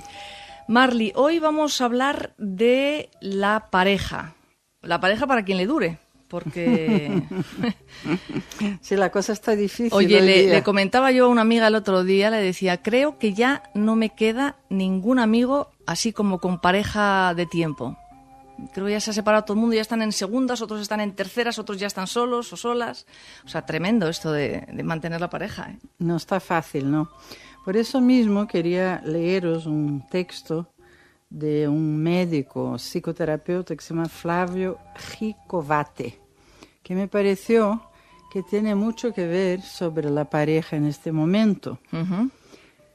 Ese texto se llama Savabona y es sobre estar solo. ¿Sababona quiere decir algo, Marley? Ahora lo vas a oír. Ah, bien. Venga, vale. Dice así, no es solo el avance tecnológico lo que marcó el inicio de este milenio. Las relaciones afectivas también están pasando por profundas transformaciones y revolucionando el concepto de amor. Lo que se busca hoy es una relación compatible con los tiempos modernos, en la que existe individualidad, respeto, alegría y placer por estar juntos, y no una relación de dependencia, en la que uno responsabiliza al otro de su bienestar. La idea de que una persona sea el remedio para nuestra felicidad, que nació con el romanticismo, está llamada a desaparecer en ese inicio de siglo. El amor romántico parte de la premisa de que somos una parte y necesitamos encontrar nuestra otra mitad para sentirnos completos. Muchas veces ocurre hasta un proceso de despersonalización que históricamente ha alcanzado más a la mujer. Ella abandona sus características para amalgamarse al proyecto masculino. Eso es verdad. Totalmente. Lo hacemos todas nosotras con una facilidad increíble. Totalmente, ¿no? totalmente. La teoría de unión entre opuestos también viene de esta raíz. El otro tiene que saber hacer lo que yo no sé. Si soy manso, ella debe ser agresiva, y así todo lo demás. Una idea práctica de supervivencia y poco romántica por más señas. La palabra de orden de este ciclo es asociación. Estamos cambiando el amor de necesidad por amor de deseo. Me gusta y deseo su compañía, pero no la necesito, lo que es muy diferente. Con el avance tecnológico, que exige más tiempo individual, las personas están perdiendo el miedo a estar solas y aprendiendo a vivir mejor consigo mismas. Ellas están comenzando a darse cuenta que se sienten parte, pero son enteras. Ese es el gran cambio. La idea de que tú estás entera y de que no eres una parte que necesita otra para complementarse. El otro, con el cual se establece un vínculo, también se siente una parte. No es el príncipe o salvador de ninguna cosa, es solamente un compañero de viaje. El hombre es un animal que va cambiando el mundo y después tiene que irse reciclando para adaptarse al mundo que fabricó. Eso es genial, porque es absolutamente verdad. O sea, creamos un tipo y un estilo de vida que es increíblemente difícil para nosotros mismos adaptarnos a ello, ¿no? Imagínate en la pareja. Estamos entrando, sigue el texto, en la era de la individualidad, que no tiene nada que ver con el egoísmo. El egoísta no tiene energía propia, él se alimenta de la energía de los demás, sea financiera o moral. La nueva forma de amor o de amar tiene nuevo aspecto y significado.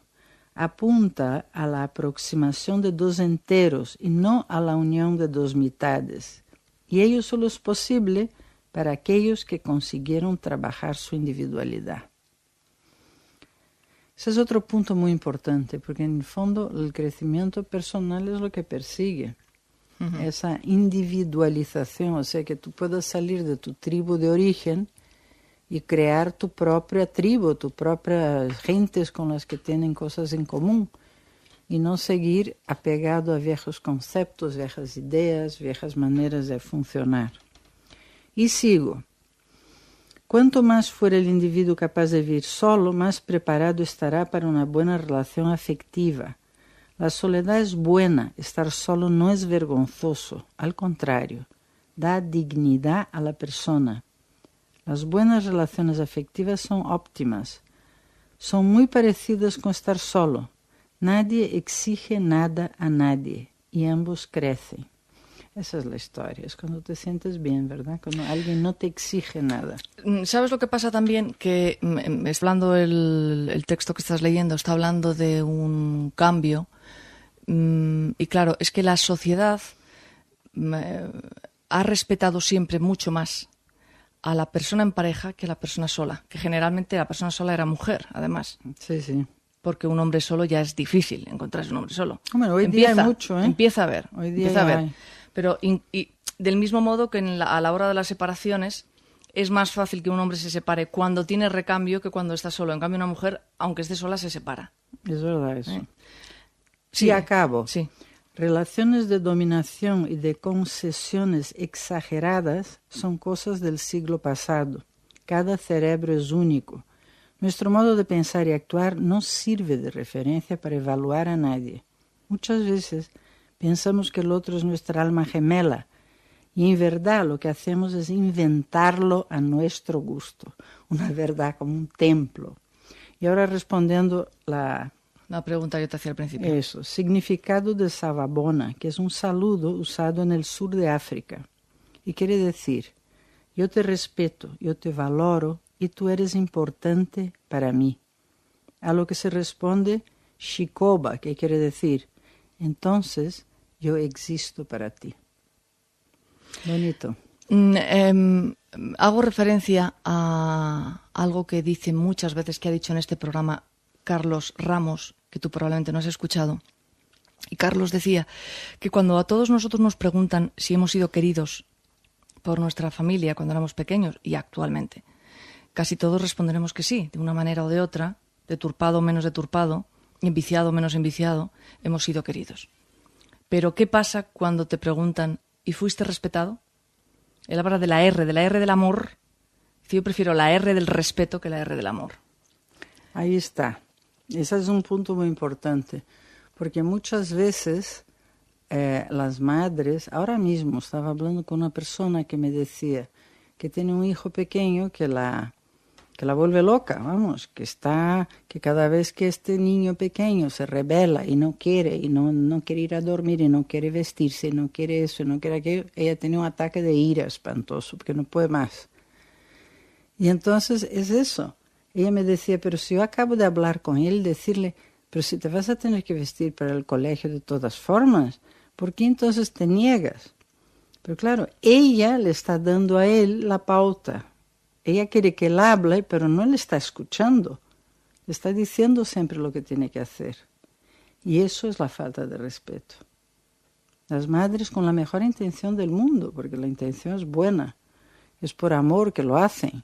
O sea, cuando algo funciona para ti, tú quieres que tu hijo lo haga porque crees que así está. No siempre cuando algo funciona para ti. Cuando algo te lo han inculcado, aunque no haya funcionado para ti, que eso es lo grave del asunto, tú te negaste a vivir algo y quieres que lo viva tu hijo. Por ejemplo, la cantidad de padres que han sido bautizados pero que no comulgan con la Iglesia Católica y no van a misa y luego quieren que sus hijos hagan la comunión y vayan a misa. O al revés, que no quieren que vaya y el hijo quiere ir. O sea, y hay muchos matices de imitación y rebelión, como hemos hablado aquí muchas veces, ¿no? Tú imitas o te rebelas contra, pero eres igualmente prisionero en un caso que en el otro, no cambia. No estás libre para ser tú en ninguno de los dos casos. Pero vamos, que la intención de las madres no suele ser de jorobar a sus hijos, sino muy por lo contrario, de que funcionen, de que estén protegidos, de que hagan lo que ellas quieren porque es lo que creen que es lo mejor. Y esa es la falta de respeto básica, que no te han escuchado profundamente, a ver qué son realmente mis necesidades. No se suelen escuchar, se suele imponer al niño lo que tiene que hacer, ¿no?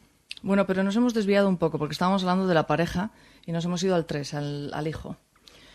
No, pero te quiero decir que de ahí vienen las relaciones de dominio y las concesiones que luego tú reflejas en la pareja, porque luego es en la pareja donde tú tienes la lucha de poder con tu pareja, a ver quién manda, a ver quién no manda, a ver quién es el que lleva el gato al agua. Y eso es lo que suele destrozar todas las parejas, porque cuando empieza la lucha de poder, empieza el final de la pareja, o por lo menos la convivencia desgraciada y la convivencia infeliz. Uh-huh. ¿Cómo interpretas este momento social en el que nos encontramos, que hay tantísimas separaciones y divorcios? A mí me parece que el modelo de la pareja clásica ya no funciona simplemente. Yo creo que ya hemos comentado aquí que ahora en Suecia han encontrado una solución que me parece genial, que es que los casamientos son por 7 años. Al cabo de 7 años, aquí no ha pasado nada o se renueva. Con lo cual, no das por hecho tu pareja, sino que trabajas en la relación continuamente porque tiene término de comienzo. Está ahí trabajando en el inconsciente completamente. Hombre, sí. No lo das por hecho. Y si vas bien, imagínate qué alegría. Renovamos una nueva luna de miel, un nuevo comienzo. Es que es completamente otra cosa. Y esta gente se ha adaptado ya es ley eso. O sea, tú en Suecia no te casas para toda la vida. Con lo cual esa gente se ha adaptado a los tiempos modernos y a mí me parece una solución genial. Que la cosa va mal, pues se separa uno sin líos de papeles ni de nada. Y los hijos ya lo saben también, con lo cual tampoco hay aquella cosa de que papá y mamá juntos caiga quien caiga, ¿no? Uh-huh. Los niños suelen actuar así. Quieren a sus papás juntos y no importa que estén matándose, lo importante es tenerlos. Entonces a mí me parece genial cómo esta gente ha tomado la antorcha realmente de una nueva forma de poner esto en día, porque está completamente anticuado. Las parejas que yo, por lo menos que he vivido, mayores que yo, eran parejas acopladas, adaptadas, resignadas, muy pocas. Yo decía, ay, qué envidia. No, pero claro, por eso decías tú, el modelo no funciona. Yo te iba a preguntar, ¿pero es que funcionó en algún momento? Más bien era un modelo como que se mantenía, claro. Se mantenía, pero de ahí a...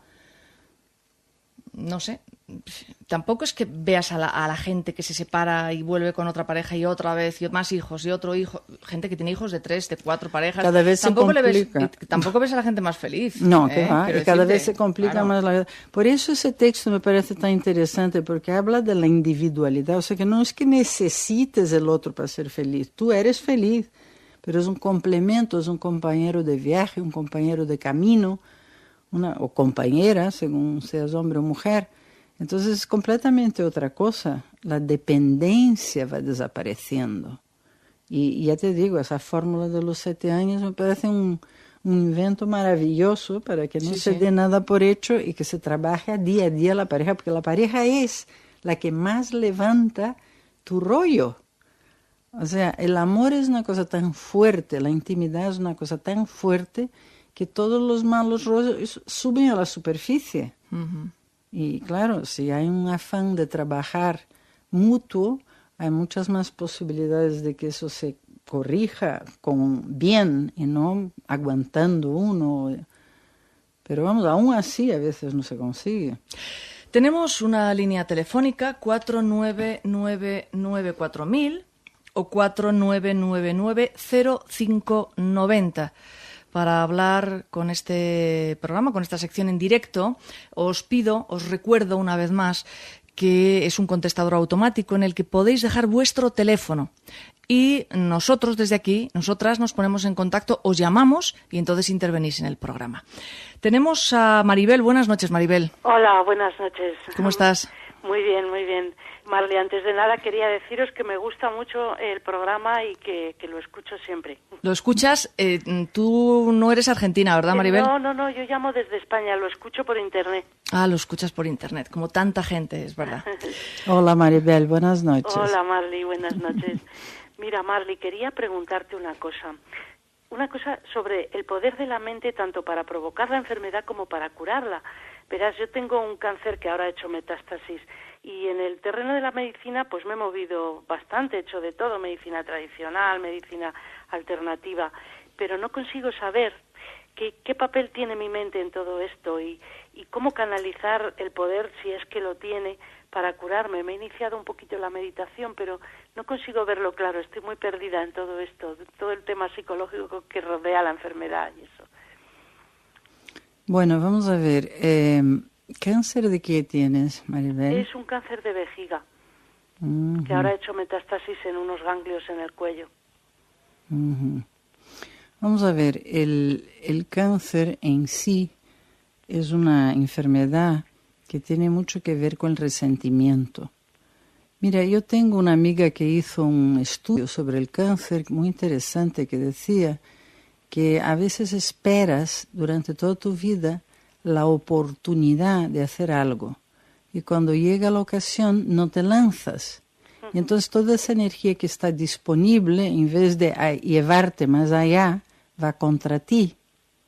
Ella dice que ha hecho un número bastante razonable de casos que ha estudiado en que ha observado que se repetía eso. Entonces yo te digo como por si acaso cuadra contigo, porque tiene su sentido, ¿no? Pero mi observación es casi siempre son personas con un resentimiento profundo guardado, que tiene sentido porque es como que una célula va yendo en contra de otra, ¿no? Entonces es como que una no fluir con la vida o no fluir con las cosas, sino estar ahí con una cosa como aguantando, como resistiendo a la fuerza de la vida. Muchas veces por miedo y muchas veces por una resistencia que se causa de la no aceptación realmente de algo, ¿no? Por eso te preguntaba por qué tipo de cáncer tenías, porque hay un hombre que habrás oído hablar que se llama Hammer, sí, que ha hecho un mapeo del cáncer muy interesante como diagnóstico. Luego otra cosa es tratarlo. Eso claro. Ya yo, por ejemplo, mi marido tuvo cáncer y me acuerdo que su médico estaba indignado con este método porque le había tenido una paciente con un caso que se podía haber curado con mucha facilidad, con una pequeña operación y un poco de radioterapia, y esta por seguir el método de Hammer, pues falleció. Entonces, el tratarlo es otra cosa. Ahora, desde el punto de vista psicológico, el diagnóstico de este hombre es muy interesante, porque él dirigió varios hospitales y tuvo ocasión de descubrir la causa de los diferentes cánceres, porque es muy diferente que lo tengas en la vejiga o lo tengas en el pulmón o lo tengas en los intestinos, porque según él coincidían una serie de factores en las personas que tenían cáncer en el mismo lugar.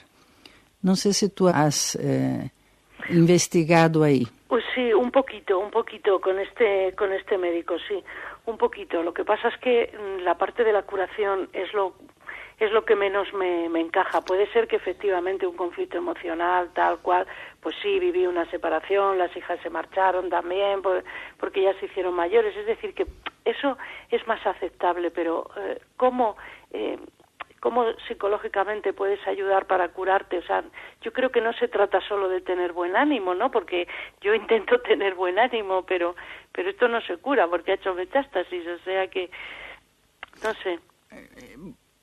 Mira, yo no te puedo decir porque el cáncer es una cosa que a veces ocurren cosas increíbles y a veces no, pero yo te animo mucho a seguir buscando la causa de ese posible resentimiento que tengas en tu vida, que puede, por lo que estás diciendo, que va quizás haber sido un abandono en el comienzo de tu vida, que luego los abandonos, que es cuando los hijos se van, están ahí, los abandonos de las separaciones están ahí.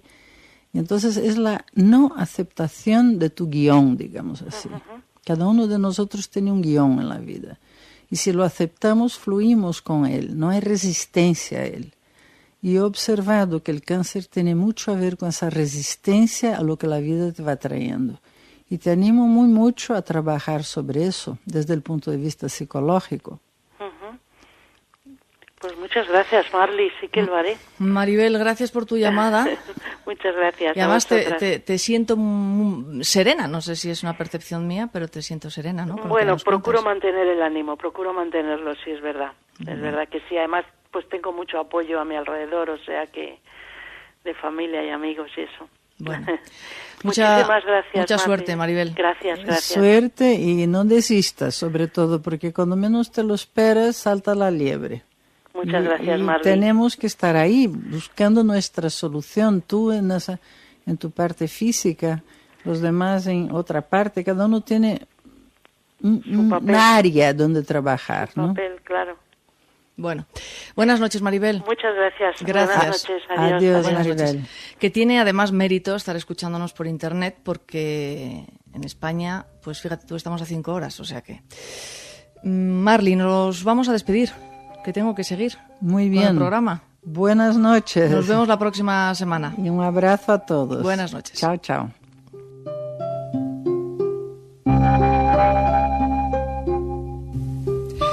La 1:35, por cierto, aprovechando la charla que hemos tenido con Marly, deciros que la próxima semana vamos a hacer un programa especial sobre las nuevas familias, porque vamos a celebrar la Semana del Orgullo Gay.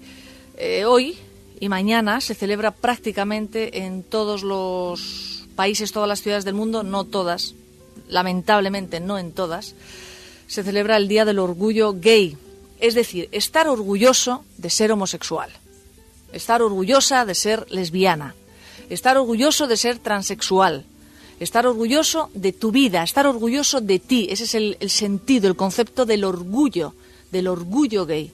No es algo que se sacan de la chistera para montar numeritos por las calles. Se lo han trabajado, se lo han currado, lo han laburado de verdad, ha muerto mucha gente.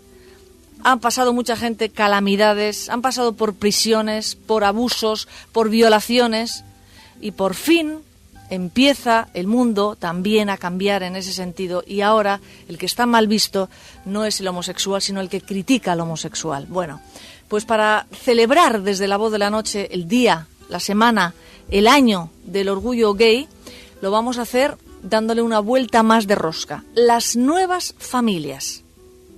El nuevo paradigma familiar.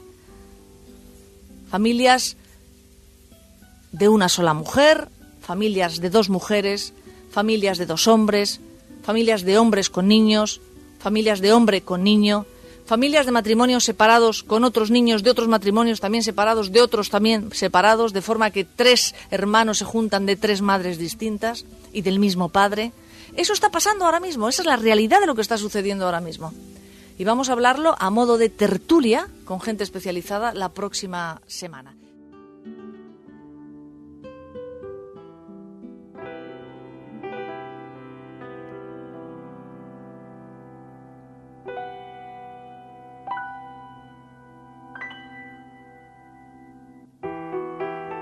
Un curso de milagros con Grace Nowell. La visión no le cuesta nada a nadie, tan solo puede beneficiar. Ella ya no le importa si que la presento o que si no. No, ella ya se... para nada. Se lanza. Grace, buenas noches. Buenas noches. Grace viene a hablarnos del curso de milagros. Ella está empapada, ya ella habla de esto y de lo que le echen, no importa. Y además, tú crees en los milagros, ¿no? Absolutamente. ¿Cómo es la cosa? La cosa es que lo normal es el milagro. Porque yo he estado en varios seminarios del curso de milagros. Algunos me he quedado más para allá que para acá, pero tengo que decir que he estado. Que yo mis milagros los pedí. Y el más importante que pedí en mi vida se cumplió, además. Fíjate, el más importante se cumplió. Bueno, el más importante según tu criterio, pero no sabemos qué es lo que más nos beneficia. Nunca sabemos cuál es el propósito de nada. Lo hemos dicho, podríamos decir que lo hemos dicho hace incluso pocas horas, pero hace un par de semanas lo hemos dicho, es verdad. Pero bueno, el que yo más deseaba se cumplió y lo pedí además, y es verdad. Pero bueno, que lo normal, lo que a mí me dijeron allí era que lo normal son los milagros. Lo normal son los milagros, y cuando no ocurren es que algo está yendo mal. O sea, pues que estamos entonces está la cosa mal en el planeta Tierra. El milagro es simplemente una corrección. ¿Por qué ocurrían milagros en la época de Jesús y luego no sé, se conocen algunos más, pero pocos más? Se conocen muchísimos más. Han habido miles de sanaciones milagrosas que la ciencia no tiene palabras para explicar. Desapariciones yo conozco muchísimos casos de personas que se han sanado de enfermedades diversas simplemente perdonando. Simplemente eso me lo perdonando. Creo, absolutamente me lo creo. Simplemente eso. Y sí que se siguen produciendo milagros. Siempre que te abres a recibirlo, el milagro se produce, porque los milagros están a nuestro alrededor constantemente. El que nosotros no seamos conscientes de ellos no altera su presencia, están ahí. El milagro más grande es que lleguemos a descubrir cuál es nuestra verdadera identidad y entremos en contacto con esa fuente de la que procedemos, que es la que nos da acceso a otros universos, ¿no? Mucho mejores que desde todos los puntos de vista. Eso que estás diciendo de que nunca sabemos cuál es lo que nos conviene, me viene mucho la expresión de todo es para bien, ¿no? Todo, sí. Y yo alguna vez he contado la experiencia de cuando alguien te dice en el inicio de una relación que no quiere tener una relación contigo. Y luego, viéndolo desde una perspectiva, dices, de la que me he librado. Exactamente. De la que me he librado. Exactamente. Con todos los enganches, malos tratos, lo que me venía encima. Me venía encima, ¿no? Por eso es tan importante. Cuando un no es una salvación. Sí, claro. Y la cosa es que no somos conscientes de esto, porque al negársenos algo creemos que es que se nos está quitando algo. Y no sabemos que a lo mejor lo que se nos está dando es un regalo maravilloso, ¿no? Es un regalo maravilloso. Es como cuando le dices al niño no acerques la manita a la llama que te vas a quemar, y el niño siente que le estás privando de algo. En realidad lo único que estás haciendo es quitándole el peligro de delante, la posibilidad de que se haga mucho más daño del que se hace en el caso contrario, ¿no? Entonces, por eso es tan importante que estemos dispuestos a renunciar a las metas que nosotros le damos a cualquier cosa y le entreguemos esas metas a Dios. ¿Sabes? Eso de Padre, hágase tu voluntad es una frase perfecta, porque la voluntad de Dios siempre es que tú seas eternamente feliz. Entonces, esto es algo muy importante, y para esto es que son los milagros. Los milagros son correcciones, simplemente que alteran el orden temporal y restituyen las verdaderas causas a sus verdaderos orígenes, ¿no? ¿Esto no tiene nada que ver con la resignación, Grace? No, esta es una actitud absolutamente activa de entrega de mi voluntad, sabiendo que es una con la voluntad de Dios, porque lo que yo quiero para mí también es ser absolutamente feliz. Eso es lo que yo quiero para mí. Y absolutamente no confío en mi criterio a la hora de elegir o saber qué es lo que realmente me va a hacer feliz. Esto es lo que veíamos antes en la lección número 24. Yo no sé qué es lo que más me beneficia. Yo sé lo que quiero, lo que me gusta, pero no sé si eso me va a beneficiar o me va a hacer sufrir más a un plazo determinado. Entonces, yo lo entrego todo a Dios y digo, Padre, hágase tu voluntad. Y entonces acepto lo que Él me trae, porque sé que Él sí sabe lo que a mí me conviene y lo que a mí me beneficia. Entonces simplemente permito que sea mi vida sea dictada por su voluntad, porque yo confío en Él mucho más que en mi propia mente. que mi propia mente limitada. Por encima de todo quiero ver, ¿a qué se está refiriendo? A eso mismo, está refiriéndose a entregar, sí, está refiriéndose a que yo no sé qué es lo que más me beneficia, yo no sé cuál es el propósito de nada. El propósito de todo es mi mayor beneficio. Ese es el propósito de todo, de cualquier cosa que ocurra en mi vida. Y eso es en lo que yo confío. Cada vez que digo por encima de todo quiero ver. Quiero ver quién soy realmente. Porque eso me pone a salvo de cualquier ataque, precisamente. Especialmente de los míos propios, ¿no? La visión no le cuesta nada a nadie, tan solo puedo bendecir. Sí. O sea, nosotros es que tenemos que recordar constantemente que somos campos energéticos, no somos cuerpos. Yo no soy un cuerpo, tú no eres un cuerpo, tú eres un campo energético que ha sido diseñado a semejanza de Dios, que es el campo energético del que procedes. Entonces, eres como una gota que ha salido del mar. Del mar, y eres exactamente igual que el mar. El resto del mar. Exactamente. En este momento estás fuera del mar. Aparentemente.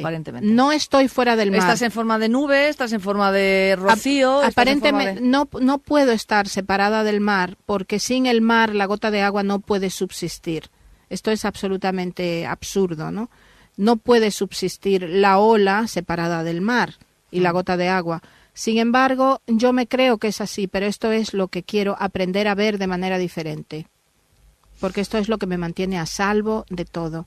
En la vida de cada persona se encuentra el diseño específico que esa persona necesita para recordar, para vamos a usar una terminología cristiana, salvarse. ¿De qué nos salvamos? Nos salvamos del miedo, nos salvamos de la ira, nos salvamos del dolor y de la culpa, que es el origen básicamente del dolor, ¿no?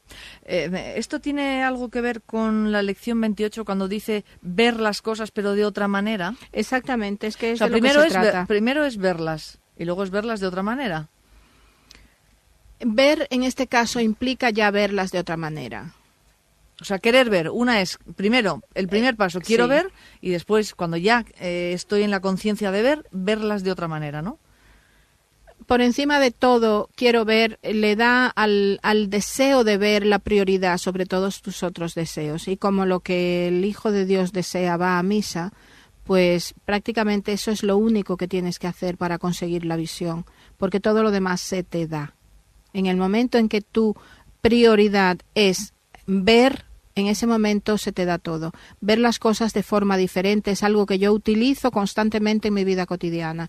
Cada vez que parece que estoy siendo atacada por algo aparentemente fuera de mí, pero que yo sé que no está fuera de mí, que es una proyección de mi propia mente, yo digo, quiero ver las cosas de otra manera.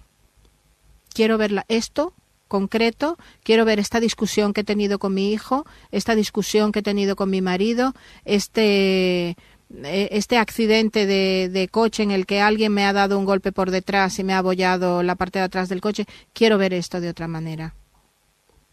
¿Y qué sería verlo de otra manera? Sería tener una perspectiva completamente diferente y no basada en el miedo y en el ataque de cualquier cosa que ocurra en mi vida. Teniendo en cuenta que el ataque y la defensa es lo mismo y que el miedo es la separación. Y que el miedo, exactamente, es la creencia en la separación.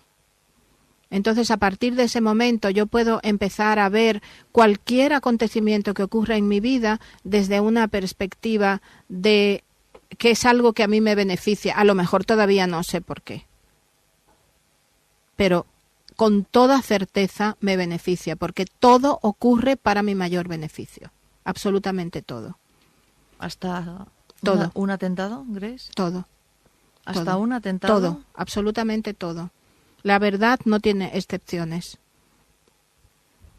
Dios te ama. Es imposible que te ocurra algo que no esté diseñado para tu mayor beneficio. Pero tú has dicho en lecciones anteriores que nosotros hemos hecho una creación de este mundo y que no es real. Exactamente, pero Dios usa todo, o sea, el Espíritu Santo usa todo lo que hay aquí para beneficiarte. A más corto o más largo plazo. siempre se convierte en un motivo de tu felicidad. Yo, por ejemplo, la muerte de mi marido, mientras él estaba enfermo, yo oraba constantemente y yo decía: Padre, te entrego esta situación. Yo te doy gracias. No sé por qué todavía, pero te doy gracias. Y para mí resulta que un acontecimiento que en principio parecía ser algo trágico en mi vida, pues se convirtió en una fuente absoluta de dicha y de felicidad, porque cuando él desapareció de mi vida, yo pude dedicarme a lo que realmente anhelaba con todo mi corazón, que era descubrir quién era yo. Yo pedí tantas veces la iluminación, pedí tantas veces el que mi mente despertara de este sueño tan profundo en el que estaba metida, y en ese momento no me estaba dando cuenta de que lo que estaba ocurriendo era que me estaban concediendo lo que yo quería. De una forma que a lo mejor no me gustaba, pero en ese momento, pero que posteriormente resultó ser exactamente lo que yo necesitaba, y teniendo en cuenta que no se le hizo daño a nadie, porque la muerte es imposible. Con lo cual ni él murió, él simplemente cambió de plano, cambió de forma, desapareció lo que lo limitaba, lo que lo retenía aquí. Entonces, ahora recientemente pues he descubierto que solo tengo recuerdos felices, porque las mayores desgracias que han ocurrido en mi vida han sido los medios de los que se ha valido el Espíritu Santo para traerme cada vez más cerca de Dios, en el momento en que yo he hecho una interpretación más acorde con la realidad de Dios de lo que había ocurrido. Entonces mi confianza es total. Yo vivo la confianza en Dios como el aire que respiro. Yo simplemente, hay una lección que es la 109, que es maravillosa, que dice: descanso en Dios. Yo descanso en Dios completamente y en su amor. Eso tiene que ser... Es fantástico. Yo con todos los perdones de mis oyentes, la leche. Es la leche. O sea, tener realmente el sentimiento profundo de descanso en Dios, o sea, integrar eso. Absoluto. Eso es lo más. Yo nunca en mi vida, jamás pensé que se pudiera llegar a ser tan feliz aquí. Nunca tuve ni la más mínima sospecha. Para mí eso era una meta inalcanzable. Yo había oído hablar de eso en alguna vez, de la paz que sobrepasa todo entendimiento. La Biblia la menciona. Yo no sabía que de repente un día pues me iba a encontrar viviendo en medio de esa paz. Bueno, gracias por aportarnos un poco de esa paz, Grace. Nos vemos la próxima semana. Hasta luego. Buenas noches. Buenas noches.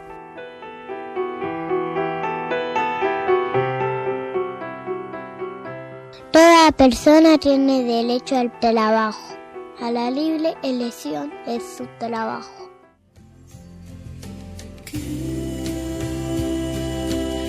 Vaciar, soltar, limpiar ese río estancado. Eso es lo que tenemos que hacer durante todo este mes con la carta del tarot de la Torre. Nos vemos la próxima semana. Te recuerdo que haremos un programa especial sobre el orgullo gay, las nuevas familias, la familia del nuevo paradigma. Un beso muy fuerte. Buenas noches.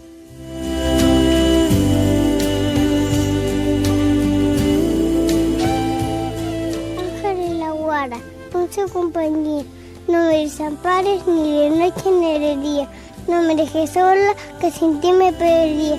4 esquinitas tiene mi cama, 4 angelitos guardan mi alma, 2 en la cabecera, 2 en los pies y otro que me quiere y me cuida también. Buenas noches.